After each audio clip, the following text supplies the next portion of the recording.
গভীর রাত, চারদিকে নীরবতা। তুমি একা শুয়ে আছো তোমার বিছানায়, হয়তো ফোন স্ক্রল করছো, হয়তো হাসছো, হয়তো ব্যস্ত দুনিয়ার কাজে। কিন্তু তুমি কি একবারও ভেবেছ একদিন ঠিক এভাবেই তুমি শুয়ে থাকবে? কিন্তু তখন থাকবে না এই বিছানা, থাকবে না এই আরাম। যেদিন তোমার মৃত্যু হবে, মানুষজন তোমাকে ঘিরে ধরবে, কেউ কাঁদবে, কেউ চুপচাপ তাকিয়ে থাকবে। তারপর তোমাকে নিয়ে যাওয়া হবে কবরস্থানে, ধীরে ধীরে তোমাকে নামানো হবে মাটির নিচে। তোমার সবচেয়ে প্রিয় মানুষগুলো নিজ হাতে মাটি দিয়ে ডেকে দেবে তোমাকে। তারপর তারপর সবাই চলে যাবে তোমাকে একা রেখে সেই অন্ধকার কবরের ভিতরে। তখন তুমি ডাকবে, আমাকে রেখে যেও না, কিন্তু কেউ আর শুনবে না, কারণ দুনিয়ার সম্পর্ক সেখানেই শেষ। এরপর শুরু হবে এক নতুন জীবন, যাকে বলা হয় বারজাখের জীবন। কবরের জীবন, অন্ধকার, নিঃসঙ্গতা, ভয়। হঠাৎ তোমার সামনে উপস্থিত হবে দুইজন ভয়ঙ্কর ফেরেশতা। তাদের চেহারা হবে কঠিন, তারা বসাবে তোমাকে এবং শুরু হবে প্রশ্ন। তোমার রবকে, তোমার দিন কি, তোমার নবীকে?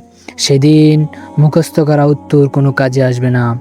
যদি তুমি দুনিয়ায় নামাজ না পড়ো, যদি তুমি আল্লাহকে ভুলে থাকো, তাহলে তুমি উত্তর দিতে পারবে না। তুমি বলবে, আমি জানি না, আমি জানি না।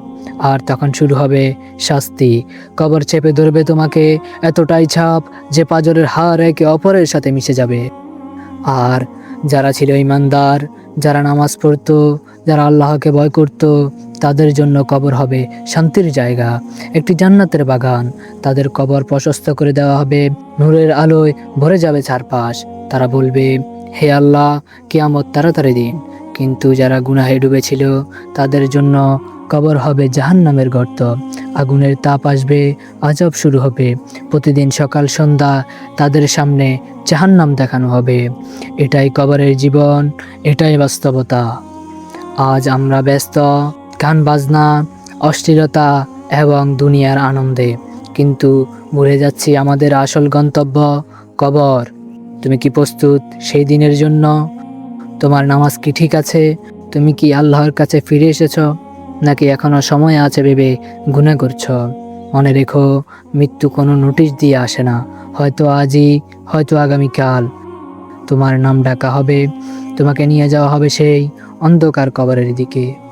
এখনো সময় আছে তওবা করার, নামাজে ফিরে আসার, আল্লাহর পথে চলার, কারণ কবরই তোমার প্রথম ঘর আখিরাতের।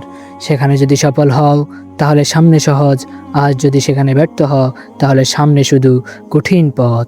হে আল্লাহ, আমাদের কবরকে জান্নাতের বাগান বানিয়ে দিয়েন, আমাদের কবরের আযাব থেকে রক্ষা করিয়েন। আমিন।